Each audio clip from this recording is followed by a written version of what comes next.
seorang koruptor, bagian pertanggungjawaban moral. Saya mau minta klarifikasi, ini tanggung jawab siapa? Bapak malu nggak sih? Apakah saya dengar permintaan maaf yang benar seolah-olah menjadi korban? Stop pembahasan Ramadan.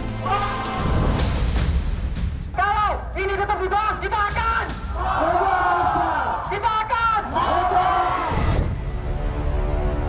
mengganggu sistem kesehatan telah menjual negara ini. Hidup rakyat Indonesia, hidup dokter. Sejumlah tenaga kesehatan menolak keras rancangan Undang-Undang Omnibus Kesehatan. Mereka menilai RUU Kesehatan yang harus sudah disahkan pada Juli nanti terkesan tergesa-gesa dan tidak transparan. Kita tegas, kita adalah organisasi resmi. Tetapi yang tidak resmi justru yang diundang. Yang tidak ilegal justru yang diundang.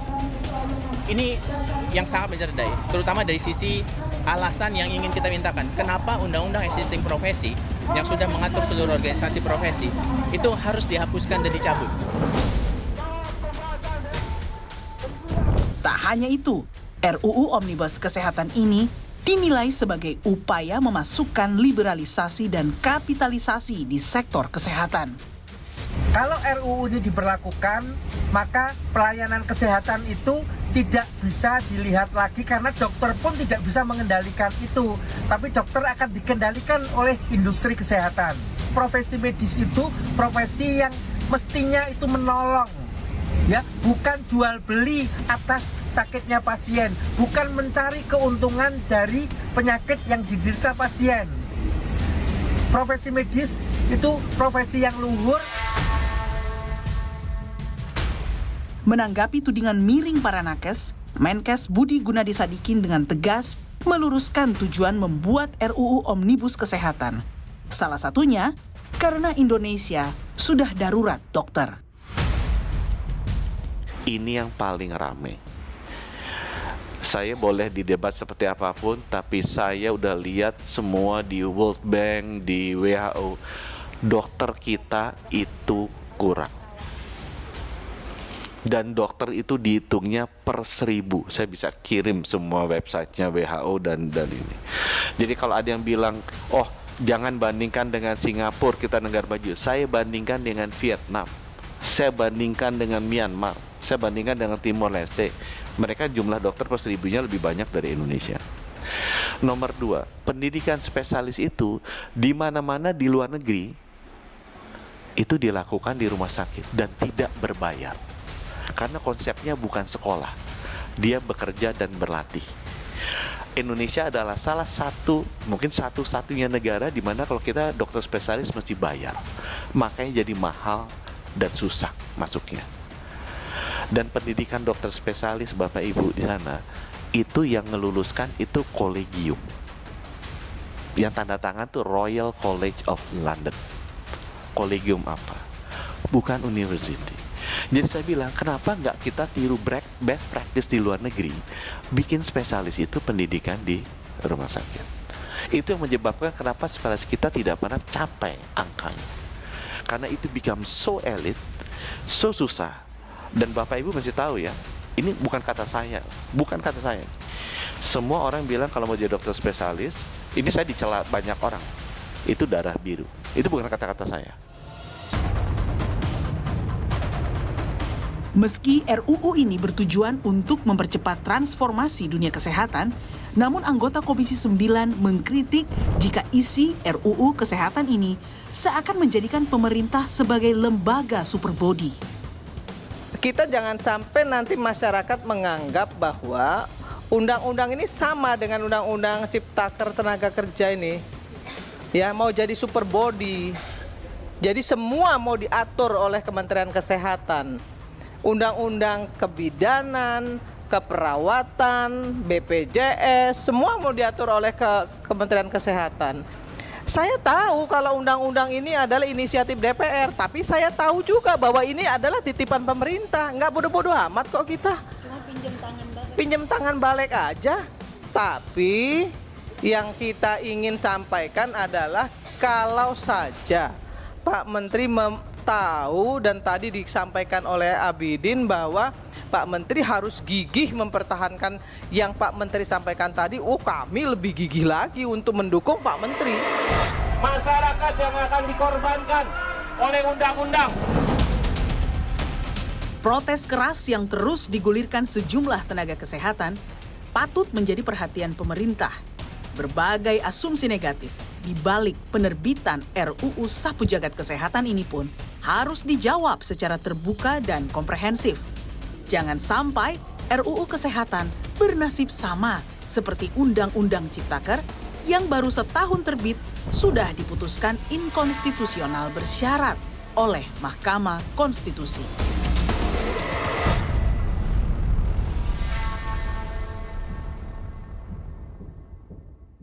Saya sudah bersama Menteri Kesehatan, Bapak Budi Gunadi Sadikin.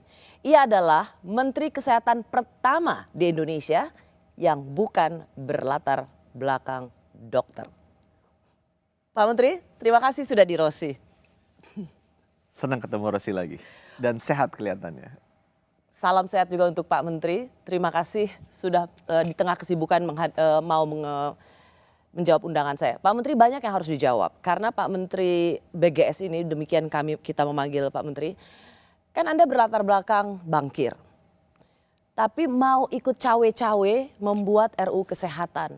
Dan ini begitu cepat dan dianggap merugikan para dokter, merugikan masyarakat. Apa jawaban Pak Menteri? Saya memang ditugaskan untuk melakukan reformasi sistem kesehatan Indonesia semasif-masifnya, belajar dari pengalaman COVID kemarin. Bukan hanya Indonesia, seluruh dunia mengakui bahwa sistem kesehatan nasionalnya tidak cukup kuat sebagai warisan ke generasi sesudah kita. Nah, kalau saya ditanya apakah ini untuk kepentingan pemerintah atau untuk kepentingan Menkesnya atau kepentingan dokternya atau kepentingan OP-nya, saya harus bilang kemana-mana, yuk tataran diskusinya kita bawa di tataran masyarakat. Maksudnya? Kepentingan buat masyarakat apa? Baiknya buat masyarakat apa? Jangan dibawa, oh ini buat Menkesnya, oh ini buat OP-nya, ini buat misalnya dokternya, ini buat... Pak Menteri, maaf saya potong. Karena begini, ini hanya tahun depan kita sudah pemilu. Praktis sebenarnya sisa kerja efektif para menteri itu dan DPR itu hanya tinggal di 6 bulan terakhir ini. Kok ngotot amat Pak Menteri ingin meloloskan RUU Kesehatan ini? Saya melihat kalau kita ingin melakukan suatu perubahan yang baik buat masyarakat, kita tidak boleh menunda. Saya takut nanti saya ditanya begitu saya udah pindah ke dimensi lain, apa yang sudah dilakukan oleh kamu dikasih amanah, power untuk melakukan sesuatu dan kamu tidak lakukan. Apa baiknya ini untuk masyarakat? Nomor 1, Mbak Rosi mesti tahu kematian paling banyak di masyarakat kita adalah stroke 300.000 setahun, jantung 250.000 setahun, kemudian cancer 234.000 setahun. Saya tanya, kalau kena serangan jantung itu mesti diapain? Itu mesti dipasang ring di bawah 4 jam kalau bisa. Jadi nggak mungkin ditaruh fasilitasnya di provinsi kan, harus di kabupaten kota yang ada 514. Saya tanya, sekarang yang bisa berapa? Cuman 44, less than 10%. Karena nggak ada yang namanya cath lab. Saya bilang beli cath labnya, selesai uangnya ada. Selesai itu dalam waktu 2 tahun anggaran saya cukup. Tidak ada dokternya. Untuk butuh dokternya, kita butuh waktu 15 tahun. Untuk mengejar ketertinggalan ketersediaan untuk dokter. menyelamatkan nyawa masyarakat yang kematiannya 250.000, itu yang dicatat ya. Kalau nggak dicatat di Indonesia itu kira-kira 3 kalinya. Sebagai salah satu penyakit kematian terbanyak. Yang kedua, saya satu lagi deh. Karena Mbak Rosi kan seorang wanita. Ada 2 lagi yang saya ingin sampaikan. Ini berkaitan dengan jantung. Bayi kita 4,8 juta. Yang ada kelainan jantung bawaan 1 dari 100, 48.000. 25%-nya 12.000 itu kelainan jantung bawaan kritis. Artinya si bayi itu sebelum usia 1 tahun harus dioperasi, jantungnya sebesar kelereng. Kalau tidak dia wafat. Kapasitas kita bukannya nggak bisa ya, tapi dokternya dan rumah sakit yang bisa itu hanya 6.000 setahun. Dari 12.000 sisanya kemana saya tanya? They die. Karena kita tidak memiliki dokter spesialis bedah torak kardiovaskular pediatrik yang cukup. Selama puluhan tahun 6.000 bayi die. Aku terakhir nih, wanita. Paling banyak meninggal kansernya breast cancer. Ya, kanker payudara. Mertua saya meninggal karena breast cancer. Saya ketemu Pak Ahli Cancer, Pak Menkes mesti tahu ya, cancer itu 90% curable, breast cancer. Asal ketahuannya stadium 1. Begitu ketahuan stadium 3, stadium 4, 90% fatality. Dia bilang. Gimana saya tanya diagnosanya? Pakai mamografi. Ya udah, mamografi kan mesti rumah sakit. Saya punya 3.100 rumah sakit. Berapa yang bisa mamografi? Jawabannya 230. Jauh sekali bedanya. Di bawah 10%. Hal-hal seperti itu Mbak Rosi, itu terjadi. Jadi tolong diskusinya jangan ini Menkesnya mau ambil power apa, dokternya buat apa. Tapi apa hubungannya dengan RUU Kesehatan ini? Bagaimana itu terjawab di RUU Kesehatan ini? Dengan RUU Kesehatan ini, kita memberikan kombinasi pendanaan yang cukup dan kita akan mulai nih tahun depan.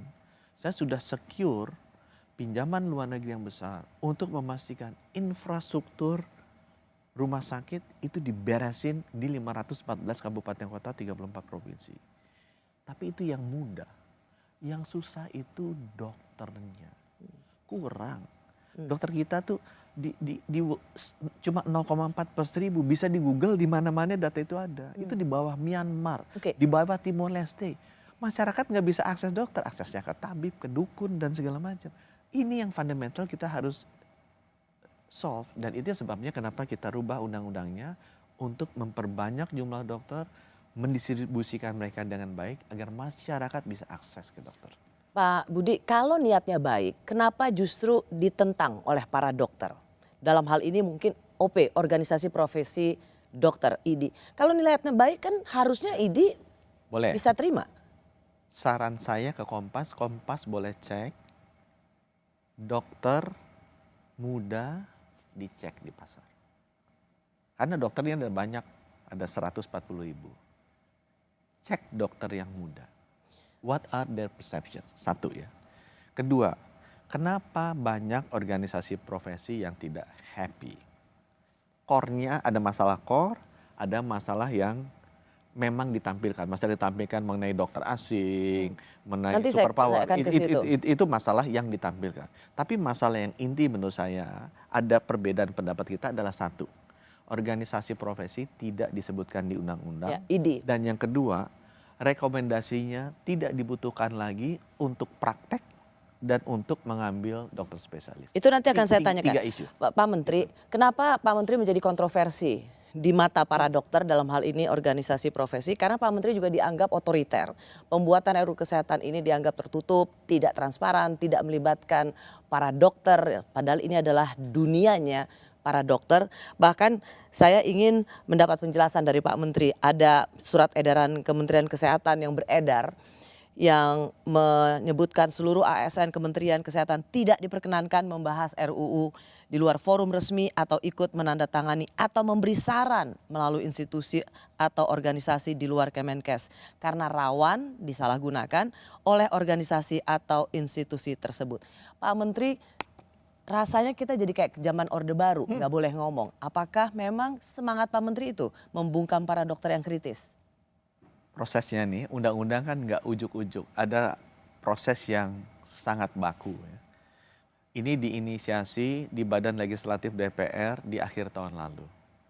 Bisa dilihat di risalah rapat mereka, berapa puluh kali mereka meeting, siapa saja diundang, dan saya lihat organisasi profesi diundang oleh Badan Legislasi DPR di akhir tahun lalu. Itu berapa? 9 bulan, 12 bulan yang lalu. Kemudian sesudah itu dikirimkan ke pemerintah di bulan Februarian. Sehingga akhir Februari, bulan Maret, kita melakukan sosialisasi sekali lagi. Public hearing, lebih dari 100 event, lebih dari 70.000 orang yang hadir baik daring maupun fisik. Termasuk organisasi profesi. Dan Pak Menteri rasa itu cukup? Bisa dilihat di YouTube. Saya hanya kasih faktanya saja. Let the public judge. Kemudian sesudah itu oleh pemerintah dikembalikan ke Komisi 9. Sekali lagi Komisi 9 melakukan itu. Ya mungkin di bulan April atau Mei. Melakukan lagi, memanggil semua stakeholder. Setahu saya organisasi profesi juga dipanggil, buktinya ada. Jadi yang saya ingin sampaikan ke teman-teman adalah, yuk kita lihat faktanya, jangan lihat secara emosi narasinya. Baiklah, Pak Menteri mengatakan bahwa sudah cukup waktu atau faktanya sudah banyak kesempatan untuk mendengarkan. Tidak benar bahwa RUU ini dibikin secara tertutup, tidak melibatkan profesi atau para dokter. Tapi kenapa harus ada semacam gesture pembungkaman kalau ada pernyataan atau sikap yang berseberangan, Pak Menteri? Saya adalah orang yang perdebatan apapun akan saya hadapi. Saya nggak cerita ke banyak orang bahwa pada saat bulan Maret itu kita membuka diri, karena kan ada periodenya kan, pada saat DPR balik, bukan wewenang kita untuk mengundang. Pada saat sudah di Komisi 9, itu wewenang Komisi 9 untuk mengundang. Tapi pada saat pemerintah, Mbak Rosy bisa cek, hampir semua dokter senior, dekan FK, organisasi profesi, semuanya diundang. Berbicara dengan Menkesnya, makan malam dengan Menkesnya, risalah rapatnya ada, YouTube-nya ada, bisa dilihat. Jadi kalau dibilang bahwa kita membungkam, balik lagi, itu narasi yang dikeluarkan. Tapi faktanya tidak demikian dan bisa dicek. Baik, Pak Menteri, saya nanti akan menanyakan lagi Pak Menteri di bagian selanjutnya. Karena apakah Menteri Kesehatan Pak Jokowi ini yang dia bilang bukan dokter dan menteri pertama yang bukan dokter, memang anti Ikatan Dokter Indonesia. Saya masih bersama Menteri Kesehatan yang dulu pernah menjabat sebagai Direktur Utama Bank Mandiri, Bapak Budi Gunadi Sadikin. Pak Menteri itu anti ID ya? Enggak, bisa ditanya ke Mas Adib ya, Ketua ID ya. Mungkin satu-satunya Menteri Kesehatan yang pernah mengajak ID dan Ketua ID ke meeting terbesar dunia kesehatan World Health Assembly, ya saya. Tapi kenapa kayaknya ingin menghapuskan organisasi profesi yaitu ID di Undang-Undang Kesehatan yang akan... Itu narasi yang dikeluarkan di publik oleh siapa yang saya nggak ngerti ya. Tapi benar kan nggak ada lagi organisasi profesi satu-satunya di RUU Kesehatan ini? Saya tidak ada niat sama sekali untuk menghapuskan organisasi profesi. Saya pribadi merasa bahwa organisasi profesi harus ada. Nah sekarang pertanyaannya, apakah perlu diatur oleh negara atau tidak? Kan dengan masuk RUU undang-undang kan diatur negara. Kalau saya bilang, organisasi profesi kan itu dari, oleh, dan untuk profesi. Oke, tapi kan undang-undang sebelumnya kan ada ID, kenapa harus dihapus? Itu yang saya tanya. Kenapa ada profesi yang ingin negara mengintervensi profesinya? Ya sama, seperti dulu kan zaman yang kita bisa bilang zaman Orde Baru, semua pegawai negeri harus ikut organisasi tertentu. Kenapa dihapus? Aku akan bertanya balik. Loh, kenapa ada organisasi yang ingin diintervensi oleh negara? Justru kan ID merasa bahwa dengan adanya Ikatan Dokter Indonesia yang memang secara tertulis dalam undang-undang itu menunjukkan bahwa ada organisasi profesi yang diakui oleh pemerintah dan independen. Ini kan secara sengaja Pak Menteri dihapuskannya organisasi profesi ini seolah-olah pemerintah dalam hal ini ID karena berlawanan dengan pemerintah hapus saja. Enggak begitu, itu persepsi narasi yang dibentuk. Tapi kalau kita nanya semua anggota dokter-dokter, artinya kan ya itu hak mereka. Buat saya ya, ngapain sih pemerintah ngatur bahwa jadi tidak ada single organisasi. Yang namanya koran Kompas dimasukkan ke undang-undang. Ya, beda kan nggak perlu. Beda iya, dong analoginya Pak. Ini kan organisasi profesi. Betul. Nah, yang dipertanyakan adalah kenapa tidak lagi mau mengakui ID. Jadi kemudian nanti apakah Bapak tadi bilang bahwa sangat menghargai dan mengakui organisasi profesi. Apakah itu artinya boleh ada ID lain? Ada ID harus ditaruh satu, undang-undang? ID perjuangan gitu? Kalau saya bilang itu terserah dari profesinya maunya seperti apa. Kita menghargai profesinya maunya seperti apa. Nanti akan terlihat dengan sendirinya profesi yang diakui, profesi itu akan mengakui siapa. Oke. Why negara mesti mengatur? Itu saya secara prinsip ya.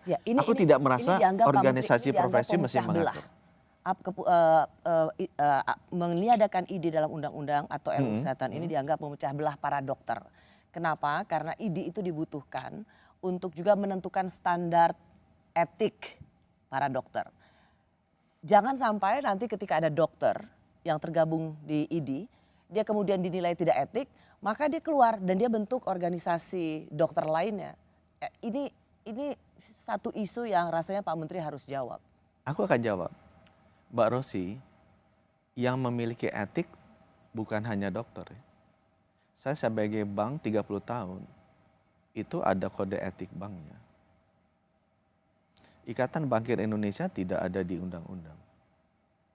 Tapi Ikatan Bankir Indonesia dihormati oleh anggotanya, dihargai oleh anggotanya sebagai organisasi profesi yang menentukan etik mereka. Dan itu pemerintah mengakui. Karena memang ini adalah organisasi profesi yang didukung oleh anggotanya. Ya. Jadi buat saya, kalau kita melakukan intervensi, membentuk satu organisasi profesi sendiri, buat saya, is the most blatant intervention yang against the principle of democracy. Kenapa? Apa Karena isu di ID? Apakah kemudian sekarang kalau kita lihat saya rasa apa isunya kalau saya balik, apa isunya kalau misalnya itu sama dengan perbankan tidak masuk ke undang-undang dan let anggotanya. Tapi kalau profesi misalnya tadi Pak, menentukan. contohnya ada dokter yang dianggap tidak etik, dokter nakal, dia diberikan sanksi oleh ID, lalu dia keluar aja sebagai anggota ID dan kemudian dia bikin organisasi dokter lainnya. Apakah kekacauan seperti ini bisa diterima? Di perbankan hal itu tidak mungkin terjadi. Kenapa? Karena the whole professions akan against that person. Ini balik lagi, etika itu kan profesi yang menentukan. Bapak mau bilang bahwa kalau misalnya memang standar etik yang ditimpakan padanya atau sanksi etik yang ditimpakan padanya, kalau memang semua orang melihat bahwa itulah standar etik yang ditegakkan, dia nggak akan bisa kemana-mana atau membuat organisasi yang lain. Balik lagi, etik is not law ya. Jadi kita nggak bisa menyamakan etik dengan law yang harus ada precisely in government intervention. Nah, termasuk kenapa Menkes rasa anti ID ini melekat pada Pak BGS. Itu narasi yang dibangun. Karena semua kewenangan ID itu dibelajetin, Pak. Termasuk surat rekomendasi untuk izin praktek gitu. Ya. Kenapa? Apa yang salah dengan izin praktek dari ini ID? kembali lagi saya di awal ya. Saya tidak ada vested interest ke organisasi profesi, ke fakultas, ke universitas. Vested interest saya adalah ke masyarakat. Yang terjadi di masyarakat adalah susah untuk dokter-dokter muda masuk ke satu daerah punya praktek. Aku tanya kenapa? Karena izin prakteknya tidak keluar. Susah kita masuk ke rumah sakit karena tidak dapat rekomendasi Dari ID? praktek dari senior ya. Saya nggak bilang ini mungkin oknumnya. Tapi ini massively terjadi. Nah, saya sebagai pemerintah. Jadi kekurangan dokter itu juga disebabkan karena Distribusinya itu tidak merata, salah satunya penyebabnya ini. Banyak masyarakat karena yang surat bilang izin praktek Ibu itu Rosi merasakan hanya dikeluarkan oleh ID dan tergantung selera ID. Antrian dokter panjangnya minta ampun. Banyak sekali saya dengar dari orang-orang. Itu artinya apa? Artinya kan dokternya kurang. Tapi kemudian izinnya tidak keluar. Aku tanya kenapa nggak keluar Pak? Saya nggak bisa masuk. Karena tidak ada rekomendasi. Jadi saya bukannya anti ID atau enggak. Saya melihat bahwa masyarakat perlu akses dokter yang lebih mudah, lebih banyak, lebih berkualitas. Ya semua yang menghambat kita buka buat masyarakat. Setuju sampai di situ Pak Menteri. Tapi apakah Pak Menteri juga mengkaji lebih dalam kenapa nggak keluar surat rekomendasi atau izin praktek tadi? Mungkin jangan-jangan dia belum cukup mumpuni sebagai seorang dokter. Semua dokter, kalau gitu kita mesti marah ke kolegium kedokterannya memberikan dia dokter spesialis dong. Ya kan? Kita juga sama misalnya bilang, oh Pak Budi, Bapak nggak boleh berpraktek sebagai insinyur walaupun sudah keluar dari ITB. Itu kan susah kan? Karena setiap jadi dokter spesialis itu sudah ada kolegium yang menentukan dia pantas apa enggak. Bahwa kemudian dia terus-terusan diminta, I don't think it's fair. Karena sudah ada lembaga yang menentukan standarnya dia capable atau tidak. Biar dimudahkan untuk menjadi seorang dokter spesialis itu sudah difinalkan. Sudah dibuat dia lulus, udah jadi cakap. ketika dia harus praktek harusnya nggak harus menunggu izin nggak butuh itu lagi. dari ID. Dan by the way Mbak Rosi, di negara manapun tidak ada seperti itu. Jadi kan kita lucu dong kalau kita lakukan itu merupakan satu-satunya negara di mana untuk praktek harus ada rekomendasi dari British Medical Associations atau Singapore Medical Association, nggak ada di negara lain. Why kita mau lakukan sesuatu yang berbeda sendiri? Itulah birokrasi, itulah yang mau dibabat oleh Dan itu Menteri. nggak ada masalah dengan ID. Saya tidak ada masalah dengan ID. Yang saya masalah adalah kemudian layanan dokter ke masyarakat jadi sangat terbatas karena mereka susah praktek. Karena Terutamanya muda-muda. itu berakibat pada masyarakat kebanyakan karena jadi dokter lebih Lebih langka, sedikit, lebih langka. pelayanan kesehatan juga jadi terganggu. Antrian jadi panjang sekali.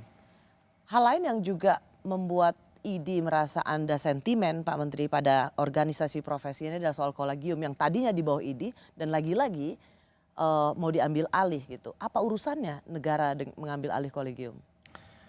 Sebenarnya kita tidak berpikiran untuk kolegium diambil alih. Ya. Balik lagi kita melihat bahwa kolegium itu yang mengurusin pendidikan. Ya. Itu ada organisasi profesi, misalnya ID punya organisasi profesi jantung, tapi juga ada kolegium jantung. Ini yang mengurus mengenai pendidikan. Masalah yang kita hadapi di pendidikan kita sekarang adalah kurang produksinya. Misalnya kemarin COVID meninggal banyak spesialis paru. Ya saya minta dong ditingkatkan spesialis paru karena masyarakat membutuhkan. Begitu kita minta ditingkatkan spesialis paru, which is I think that is the government obligations to do it, sesuai dengan pasal 34 kan, kita harus menjaga layanan kesehatan. Ternyata prodinya kurang. Begitu prodinya kurang, kita minta dong ditambah ke Kemendikbud, oh nggak bisa, itu harus ada rekomendasi lagi. Jadi muter di situ aja. Muter di situ, rekomendasi ternyata tidak dikasih. Risetnya apa kita nggak jelas. Dan pemerintah tidak bisa mengenforce banyak sekali dokter spesialis paru yang kurang, tapi kita tidak bisa menambah pendidikan spesialis paru. Untuk riset yang kita juga nggak ngerti kenapa tidak boleh ditambah gitu. Oleh adanya beberapa, ya itu butuh rekomendasi tadi. Dari ID lagi. Ya, saya itu nggak pernah jelas sih dari mana. Jadi ada dua hal kan Pak Menteri. Satu soal pendidikan untuk menjadi Sulit dokter pendidikan spesial. jadi dokter spesialis. Terus Kemudian izin jadi untuk prakteknya. praktek. Itu kita ingin permudah. Jadi konsep kita bukan menyerang organisasi profesi, tapi kita ingin mempermudah supaya dokter-dokter lebih mudah, lebih murah menjadi dokter spesialis. Karena kita kurang. Lebih Nomor mudah dua, dan murah. Ya. Kemudian yang nomor 2, supaya dokter-dokter lebih mudah praktek di daerah-daerah yang memang kita hitung kekurangan jumlah dokter. Jadi itu supaya apa? Masyarakat lebih happy. Untuk itu ya kita lakukan. Jadi bukan gara-gara kita nggak suka ke ID atau dendam ke ID. Enggak. Kita gara-gara masyarakat mengalami masalah seperti ini, kita lihat masalahnya apa, itu yang kita. Tapi kalau memindahkan izin prakteknya juga ke pemerintah, apa enggak itu jadi semuanya mau diatur oleh pemerintah? Mbak Rosi, semua izin praktek sekarang saya koreksi. Balik lagi narasi ya. Saya perlu jelaskan ke masyarakat. Semua izin praktek dokter dikeluarkan oleh pemerintah sekarang, yaitu pemerintah daerah. Masalahnya pemerintah daerah tidak bisa mengeluarkan izin dokter kalau tidak ada rekomendasi. Jadi saya tidak ubah, pemerintah tetap yang mengeluarkan izin praktek, bukan pemerintah monopoli. Dari dulu juga izinnya dikeluarkan oleh pemerintah gitu. Cuma rekomendasinya kita lihat tidak diperlukan. Oke, kalau dulu sebenarnya memang dari pemerintah daerah. Dari dulu pemerintah daerah. Tapi dengan rekomendasi ID. Tapi berhubung organisasi profesi yang bernama ID ini tidak ada lagi dalam RUU, maka rekomendasi itu tidak diperlukan. Pak Menteri selalu mengkaitkan dengan darah biru di Fakultas Kedokteran. Apa yang Anda ingin sampaikan? Kita melihat, balik lagi ya, saya nggak ngomongin mengenai perguruan tinggi, dekannya, profesornya, profesinya. Saya lihatnya diskusi, perhatian saya, vested interest saya adalah masyarakat. Masyarakat kan kurang dokter. Saya tanya dong spesialis nih, kenapa kamu nggak mau masuk jadi dokter spesialis? Pak, susah dan mahal. Jadi setelah saya lihat susah nih kalau nggak jadi orang kaya masuk spesialis karena mahal kan. Kemudian masuknya susah sekali, sedikit sekali. Dari 92 FK, hanya 20 FK yang bisa mendidik dokter spesialis. Mungkin sekarang udah naik di 21. 20-nya ini seperti itu tadi, nggak semuanya bisa semua spesialis ya. Spesialis paru hanya mungkin 10 atau 9. Spesialis jantung, bedah torak itu lebih sedikit lagi. Jadi masuknya tuh entry-nya susah sekali. Saya bilang, Nah gimana proses seleksinya? Itu kan interview by the senior. Oke, saya kenal kan beberapa orang Wawancara pintar-pintar. oleh seniornya. Seniornya, kenapa nggak masuk? Pak, saya nggak mungkin masuk Pak, saya ke luar negeri aja. Harusnya bisa interview. Itu bukan kata-kata saya, kenapa? Because I'm not a blue blood. Bukan omongan saya. Blue blood itu maksudnya apa? Saya nggak ngerti apa sih maksudnya blue blood. Ya Pak, saya kan nggak ada keluarga, nggak ada ini, saya gimana bisa? Bukan keluarga dokter. Ya. Jadi saya akan lebih susah masuknya. Dia bilang, "Lah, kenapa? Ya susah jadi masuknya. Jadi akhirnya saya belajarnya di luar negeri. Tapi begitu luar negeri, saya udah lulus, misalnya sekolah bagus, Harvard Medical School, mau masuk sini susah. Nah itu yang saya address. Gimana caranya supaya orang-orang terpintar, terbaik, apapun agamanya, apapun racesnya, selama dia warga negara Indonesia, dia harus dapat cas sama. Even betapa beda dari kekayaan dia, harusnya nggak boleh dibedakan. Betul-betul pure meritocracy. Itu sebenarnya saya minta. Dan dipermudah, diperbanyak. Karena kurang. Baik. RUU Kesehatan ini Pak Menteri tidak melulu juga tentang bagaimana Anda dianggap membelajeti atau mengurangi peran ID.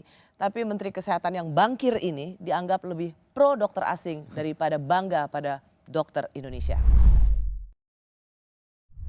Nah yang menarik lagi, di sini disebutkan adanya kemudahan bagi dokter asing untuk masuk di negeri ini. Mereka hanya perlu 2 syarat. Yang pertama, bahwa mereka telah menjalani praktek dokter di luar negeri selama 5 tahun. Itu yang pertama. Kemudian yang kedua, mereka harus mengajukan portofolio. Jadi tidak perlu ada ujian kompetensi. Berbeda dengan tenaga kita yang harus menjalani ujian kompetensi, atau misalnya dokter diaspora yang sekolah di luar negeri dan kembali ke Indonesia harus menjalani ujian kompetensi. Dan yang menarik, mereka tidak perlu tahu bahasa Indonesia. Coba bayangkan, mereka tidak perlu tahu bahasa Indonesia.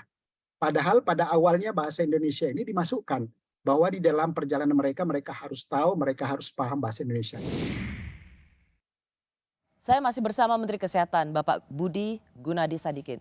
Pak Menteri, RUU Kesehatan ini juga dinilai karpet merah pada dokter-dokter asing. Makanya tadi sebelum jeda saya bilang rasanya Pak Menteri ini lebih pengen ada dokter asing yang praktek daripada mendorong dokter-dokter Indonesia. Apa sebenarnya yang melatar belakang ini Pak Menteri? Itu narasi lagi ya. Tapi saya balik lagi, ini kan vested interest saya is not on the dokter, ke Menkesnya, vestednya ke masyarakat. Apa yang terjadi di masyarakat sekarang? Ya sekitar 1 juta keluar. Dokter Indonesia? Enggak, Oh bukan. pasien-pasien. Pasien Indonesia Jadi kita orang keluar. Indonesia berobat ke luar negeri ya. Mbak Rosi bisa tanya kenapa mereka di luar. Ya. Saya setuju bahwa dokter Indonesia ada yang hebat.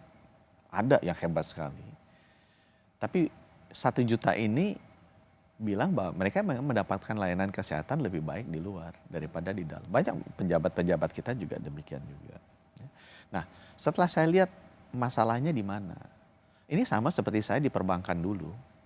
Dulu waktu sebelum 1988 itu reformasi, saya kan aktif di perbankan. Ikatan Bankir Indonesia. Waktu itu nggak boleh, Citibank hanya boleh buka 1 aja di Jakarta. Bankir asing nggak boleh masuk. What happened is, gap capability antara bankir Indonesia sama bankir asing makin lama makin lebar. Akibatnya apa? Collapse. Perbankan kita collapse, ekonomi kita collapse, kemudian social politicsnya collapse. Ya terjadi opportunity to reform dan menjadi sangat terbuka. Citibank yang tadinya 1 mungkin bisa 100, 200, CIMB berapa 300 cabang, UOB 300 cabang. Yang saya belajar dari history, tidak ada ribuan bankir asing masuk ke Indonesia. Yang terjadi adalah Citibank mungkin kirim 10-20 bankir asingnya, dia rekrut anak-anak FEU yang paling pinter, FEU gaya, masuk di sana, dididik 10 tahun, mereka jadi dirut-dirut bank maju, malah sebagian kerja di New York, kerja di London, dan kerja di institusi lain, dan semua layanan perbankan kita sekarang dalam 10 tahun naik menjadi standarnya world class. Ya. Jadi kejadian kalau saya pengen omongin, saya bukan pro dokter asing, saya pro dokter Indonesia hebat di masa depan. Karena dokter-dokter Indonesia itu potensinya luar biasa. Dibandingin ekonomi kan bagus dan dokter. Iya, tapi Pak Menteri, ketika mengapa disebut karpet merah, mereka tidak perlu, mereka hanya untuk syaratnya hanya 5 tahun dia sudah menjadi dokter, misalnya begitu, mereka tidak perlu ada uji kompetensi, nggak perlu bisa berbahasa Indonesia. Itu kan seolah-olah dokter asing udah dokter lokal udah. Ya. Nomor satu, ya itu tadi saya bilang ya. My interest is on the people. By opening it up, aku percaya bahwa yang terjadi adalah justru kemampuan dokter-dokter Indonesia akan secara masif ya, bukan hanya segelintir sekelompok orang ya, secara masif akan naik ke standar internasional sehingga layanan masyarakat jadi bagus, mereka nggak usah keluar negeri. Sekarang kedua, narasi yang dibentuk. Ini karpet merah untuk semua dokter asing, yaitu nggak pernah baca undang-undangnya. Undang-undangnya tetap ada proses adaptasi. Cuma Mbak Rosi mesti tahu, dulu proses adaptasinya sama. Misalnya, saya punya temen nih, lulusan dari ITB, dia belajar di luar negeri, ambil kedokteran, dia Harvard Medical School, sekolah bagus kan, harusnya lebih bagus lah dari sekolah-sekolah kedokteran Indonesia. Dia kerja di Mayo Clinic, number 1 in the world. Udah berapa tahun, udah 10 tahun, ya kepala departemen, dia mau masuk. Aku nanya, kembali dong ke Indonesia. Bu, saya nggak bisa kembali ke Indonesia, kenapa? Saya dibilang kalau saya nggak pernah kan belajar mengenai TBC sama malaria, jadi saya mesti 2 tahun dulu adaptasi di Papua. Bukan bercanda. Aku masuk Singapura bisa langsung masuk. Jadi aku bilang, adaptasi itu jangan dibikin untuk menghambat dokter-dokter hebat. Adaptasi itu harusnya dibikin untuk mengadaptasikan dokter-dokter yang di bawah. Jadi harus dibedakan dong. Orang yang lulusan dari Harvard Medical School, misalnya Yale, dia masuk. Itu dibedakan yang lulusan dokter negara Afrika, misal dokter dari negara mana yang lain. Tapi kan ada ujian kompetensi lagi. Ada. Itu juga nggak dihapus. Siapa yang bilang bahwa itu dihapus? Itu kan narasi yang dibentuk. Kenyataannya kan nggak gitu. Bagaimana dengan misalnya pertanyaan-pertanyaan kritis dari para dokter, misalnya gini Pak Menteri. Karpet merah untuk dokter asing itu katanya untuk memenuhi ketersediaan para dokter di daerah terluar, termiskin, dan intinya yang susah terjangkau gitu. Itu memang itu objektivitasnya. Dokter asing itu untuk mengisi kekosongan dokter di daerah 3T, terluar, termiskin. Mbak Rosi, aku juga kasih tahu satu ya ke teman-teman ya. Saya ikut G20, G7. Tidak ada satupun Menteri Kesehatan yang bilang mereka kelebihan dokter.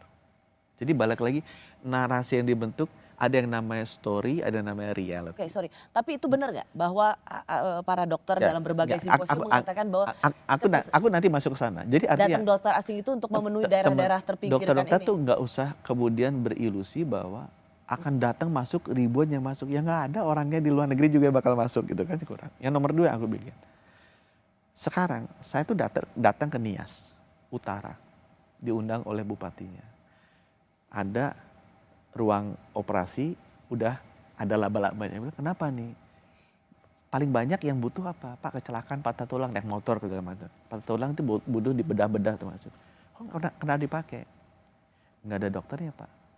Terus kita mesti kirim ke RSUD Gunung Sitoli. Berapa jalannya? 2 jam, 3 jam. Mbak Rosi, ini terjadi di Tojo Una-Una, terjadi di Morotai, terjadi di Sumba. Banyak dari kita tidak pernah ke sana. Atau pernah ke sana 20 tahun yang lalu, gitu kan, pada saat internship. Aku datang sekarang udah lebih mungkin dari 20 lokasi terpencil aku datengin. Mereka tuh nggak ada dokternya. Oke. Nah sekarang kalau saya ketemu masyarakat, ada kayak gitu.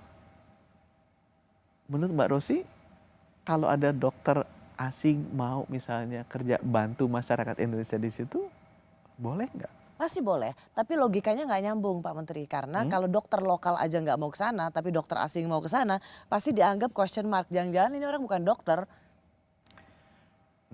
Nanti suatu saat Mbak Rosi akan saya temukan dengan organisasi namanya Doctor Without Borders. Bahasa Perancisnya MSF. Mbak Rosi akan ketemu orang-orang yang Mbak Rosi kasih tanda tanya, orang ini bukan dokter. Dokter-dokter yang real memang passionate-nya to serve the people. Sehingga tatarannya balik lagi bukan tataran tapi tatanan. Bukan tentang dirinya sendiri, tapi tentang masyarakat And kesehatan. banyak dokter-dokter di Indonesia pun begitu. Jadi kalau misalnya ada sense yang dibangun bahwa oh dokter lokal aja nggak ada yang mau ke pedalaman begitu. Terus kemudian katanya mau mendatangkan dokter Saya asing untuk ke pedalaman. saya ingin sekali berdiskusi dengan dokter yang ngomong seperti itu. What is the purpose of you to become a doctor? Sumpah nomor satunya, apapun yang saya lakukan demi perikemanusiaan. That is the sumpah pertama dari seorang dokter. Bukan aku yang disumpah.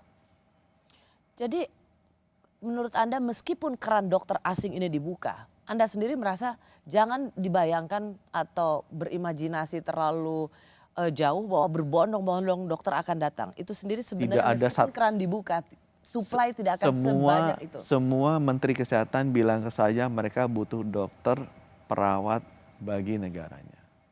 Kalau negara-negara yang udah populasinya aging kayak Jepang, Belanda, negara Eropa ngomongnya more than 10,000. Jadi kalau kita berpikir kemudian akan ada influx yang datang, aku garu-garu kepala. That is not the numbers. Balik lagi narasi, tapi realitinya nggak demikian. Secara politik ini menjadi agak sensitif karena kemudian di twist Pak Menteri dengan sentimen publik dokter asing, nanti yang datang dokter aseng, yang kemudian seperti banyak terjadi secara di investasi. Waduh, jangan-jangan dokter aseng-aseng. Aku akan jawab itu. I'm not a politician. I don't care about politics. Fokus saya kembali ke masyarakat and how to make my people healthier. I don't care about politics. Tapi rakyat kita harus bisa dilayani dan akses yang lebih baik ke layanan kesehatan. Dan seperti halnya tenaga kesehatan, dokter, apapun warna kulit pasiennya itu harus dilayani. Termasuk apapun warna kulit, kepercayaan, agama, dan race dari dokternya. Dan begitu juga para dokter tidak boleh dihalangi apapun warna kulitnya. Warna kulitnya, agamanya apapun, selama meritokrasinya ada, semangat pengabdiannya ada, dia mau mengabdi untuk perikemanusiaan sesuai dengan sumpahnya. Jadikan dia sebagai dokter spesialis.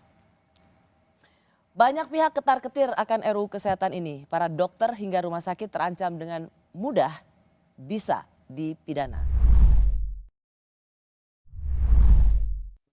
Kemudian hak imunitas dokter di sini sangat terganggu. Pasal 4 menyebutkan orang berhak menuntut dokter apabila pelayanannya tidak standar. Coba bayangkan. Sementara tidak ada penjelasan secara operasional apa yang dimaksud dengan pelayanan tidak standar. Apakah ini standar pemerintah daerah? Apakah standar BPJS? Apakah standar internasional? Atau standar apa? Itu tidak ada. Saya masih bersama Menteri Kesehatan Budi Gunadi Sadikin. Pak Menteri, bagaimana dengan kekhawatiran bahwa mudah sekali dokter dan rumah sakit itu dipidana hanya karena tadi seperti kita dengar merasa bahwa pelayanan kesehatannya tidak standar. Apa yang bisa Anda terangkan dari soal ini?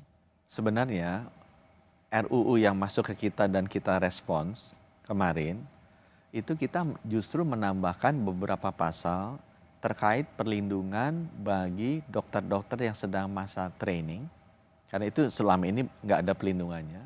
Kemudian yang kedua, perlindungan bagi dokter-dokter atau murid-murid dokter-dokter yang masih belajar dari bullying. Karena ini semua under the carpet, banyak sekali malah ada yang meninggal karena dibully. Kemudian yang ketiga, bahwa kalau ada pengadilan atau mau dituntut secara pidana, harus melalui jalur yang sifatnya pengadilan restoratif dulu. Jadi harus pengadilan diselesaikan di luar meja pengadilan dulu. Cuman tapi yang itu yang balik lagi, itu yang substansi ya. Beda antara narasi dengan substansi. Yang narasi ramai dibicarakan, ini secara substansi sudah ada di Undang-Undang Praktek Kedokteran yang dulu. Ya, bagaimana tadi seperti kita dengar dari Dr. Iqbal Muhtar, dia Ketua Forum Dokter Peduli Ketahanan Kesehatan Bangsa, ya mengatakan orang berhak menuntut dokter apabila pelayanannya tidak standar. Itu setahu saya sudah ada di Undang-Undang Praktek Kedokteran yang dulu. Jadi kita tidak menambahkan pasal-pasal seperti itu. Kita menambahkan pasal-pasal yang melindungi. Justru pertanyaan saya begitu diserang banyak, saya bingung. Nah ini udah ini sudah praktek dokter udah ada 10 tahun, 15 tahun, kenapa ramenya baru sekarang? Jadi ini Dari sudah dulu ada di ngapain aja? udah ada di Gitu. undang-undang sebelumnya. Banyak semua yang dikeluhkan kan, nggak hanya itu kan, banyak dikeluhkan. Itu undang-undang praktek kedokteran yang dulu bunyinya seperti itu. Nah kenapa nggak dari dulu diramaikan? Kenapa sekarang ini diramaikan? Kalau kemudian ini nggak jadi, balik lagi yang ke dulu, ya apa yang diomongkan tetap terjadi. Yang juga menjadi concern adalah penambahan pemidanaan. Sebelumnya 3 tahun dan sekarang dipidana paling lama 4 tahun. Jadi kalau misalnya secara spirit Pak Menteri bilang ini sebenarnya untuk melindungi, kok hukumannya ditambah? Kalau di mata saya ya, semua yang sudah ada legalnya jangan diduplikasikan. Ya. Jadi semua yang ada di KUHP kita ikut yang ada di KUHP sehingga tidak terjadi duplikasi dari hukum. Gitu. Dan masing-masing nanti minta special untuk mereka sendiri. Which is menurut saya law itu kan harus ada equality before the law principle. Jangan orang misalnya saya sebagai menteri kemudian berbeda status hukumnya dengan orang lain. Jadi kalau misalnya dulu 3 tahun dan sekarang setiap tenaga medis atau nakes yang melakukan kelalaian yang diakibatkan pasien luka berat dipidana paling lama 4 tahun, itu bertambah sebelumnya kan 3 tahun Pak Menteri. Tapi sekarang 4 tahun karena menyesuaikan atau menyamakan dengan KUHP baru. Itu harus dicek dengan apa yang tertulis di KUHP. Kita posisinya sekarang mengenai pidana-pidana seperti itu, posisi pemerintah adalah kita mengikuti apa yang ada di KUHP. Kita tidak dalam posisi untuk mencantumkan angkanya. Yang dikritik atau ditakutkan para dokter adalah tidak ada definisi kelalaian berat dalam RUU ini. Sehingga kalau dianggap lalai seperti apa itu bisa dengan mudah dipidana. Karena tidak ada penekanan pada kelalaian berat. Usulan dari pemerintah kan ini kan dinamis ya, diskusi mengenai pasal-pasalnya. Posisi dari pemerintah adalah harus ada satu lembaga resmi yang memang menilai. Tapi lembaga resmi ini harus independen ya. Saya tertarik dengan di wartawan ada tuh, ada apa Dewan namanya? Pers. Dewan Pers itu. Di mana Dewan Pers isinya bukan hanya wartawan loh. Tidak. Ada juga orang-orang Tokoh kredibel, masyarakat. tokoh masyarakat yang masuk. Nah saya merasa itu harus dibangun. Ada satu dewan resmi yang menguji mengenai audit dari klinis medis kan. Jadi dia melakukannya benar apa enggak. Tapi jangan semuanya diisi oleh dokter. Sama seperti wartawan. Harus juga ada orang-orang Jadi dari ini luar sebuah lembaga kredibel. baru. Kita akan bikin Dorong ke arah situ. Dorong ke arah sana. Tapi kan itu pemerintah. lagi-lagi nih Pak Menteri kan sudah punya MKEK, Majelis Kehormatan Etik. Kalau nggak salah itu yang juga forum yang sama yang menyidangkan dokter terawan di ID. Itu juga mau dihilangkan? Sekarang ada 2 lembaganya. Ada yang MKEK di bawah ID, ada yang MKDKI di bawah KKI. Nah dualisme ini kan perlu kita selesaikan. Kalau di mata saya, wajarnya, dan saya rasa juga di luar ya, itu harusnya di luar dari organisasi profesi. Supaya independensinya lebih baik. Karena dia kan akan menilai mengenai disiplin dan juga etika dari anggotanya. Saya ingin dapat penegasan dari seorang Menteri Kesehatan karena setelah ada label anti-ID, Pak Menkes ini juga kemudian dianggap RUU ini akan mudah membuat para dokter di penjara atau dipidana. Apa yang bisa Anda berikan garansi bagi para dokter dan tenaga kesehatan? Saya tidak suka dan tidak mau dokter dikriminalisasi. Dan untuk itu kita memasukkan pasal-pasal perlindungan bukan hanya dia praktek tapi mulai juga dia pendidikan. Nah pendidikan dia sudah mulai praktek. Itu tadi sama sekali tidak dilindungi. Jadi pendidikan intensif, pendidikan spesialis di mana dipegang pasien itu harus dilindungi. Nomor 2 yang saya garansi, perlindungan ini baik etika maupun disiplin harus dilakukan oleh para ahlinya secara independen.